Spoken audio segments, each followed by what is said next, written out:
आणि यानंतर आपण पुढची बातमी पाहूयात।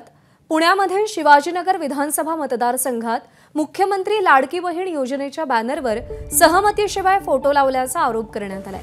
बॅनरवर दिसणाऱ्या फोटोंसाठी आपली परवानगी घेतली नाही असं म्हणत काही महिलांनी तक्रार दाखल केली आहे। ते बॅनर मुख्यमंत्री उपमुख्यमंत्री यांच्यासह आमदार सिद्धार्थ शिरोळे यांच्यासोबत या महिलांचे फोटो लावले गेले। त्यातील एकीचं नाव नम्रता अंकुश कावळे तर दुसरीचं नाव भागीरथी माणिक कुरणे असे।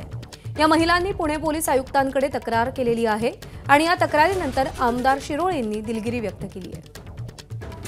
मिकी घई आपले प्रतिनिधी आपल्याला अधिक अपडेट देतील।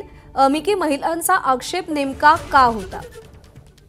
अगदी प्रज्ञा, जर आपण बघितलं तर पुण्यातील शिवाजीनगर विधानसभा मतदारसंघाचे जे आमदार आहेत सिद्धार्थ शिरोळे यांच्या या मतदारसंघात यांच्याकडून हे मुख्यमंत्री लाडकी बहीण योजना या अंतर्गत हे बॅनर लावण्यात आलेले होते। मोठे मोठे हे बॅनर लावण्यात आलेत। याच मतदारसंघातील काही महिलांचे फोटो या बॅनरवर छापण्यात आलेले होते।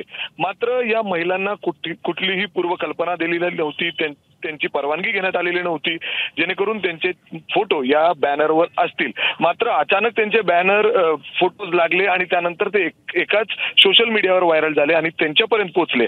अर्थात त्यांनी याच्यावर आक्षेप घेत थेट आयुक्तांच्या दारी पोहोचले। ते पोलीस आयुक्तांकडे त्यांनी लेखी तक्रार दिलेली आहे की आमदारांनी जे बॅनर लावलेले आहेत किंबहुना प्रशासनाकडून जे बॅनर लावण्यात आलेले आहेत हे कस काय लावण्यात आले, याच्यावर आमचे फोटो कसे आले, आम्ही कुठलेही फोटो तुम्हाला दिलेले नाहीत, आमच्याकडून कुठलीही परवानगी घेण्यात आलेली नाही, अशा पद्धतीने आमच्या फोटोंचा गैरवापर केला जातोय, अशा स्वरूपाचं त्यांनी पत्र पोलीस आयुक्त यांना दिलेलं आहे आणि त्याच्यावर कारवाई करण्याची देखील त्यांनी मागणी केलेली आहे। यावरच स्वतः आमदार सिद्धार्थ शिरोळे यांनी माफी मागत ते बॅनर आता उतरवलेले आहेत। मात्र अचानक जर आपण बघितलं तर याच्या अगोदर मुख्यमंत्री जे तीर्थयात्रा करत होते अर्थात शिरूरचे जे एक बाबांचा फोटो आपण पाहिला, बरोबर आहे, जे बेपत्ता होते त्यांचा फोटो तीर्थयात्रेच्या त्या योजनेवरती लावण्यात आला होता आणि आता विना परवाना 2 महिलांचा फोटो या बॅनरवरती लावण्यात आला आणि त्याची पोलिसांनी देखील दखल घेतली आणि सिद्धार्थ शिरोळेंनी दिलगिरी व्यक्त केली आहे। मिकी, धन्यवाद दिलेल्या माहितीसाठी।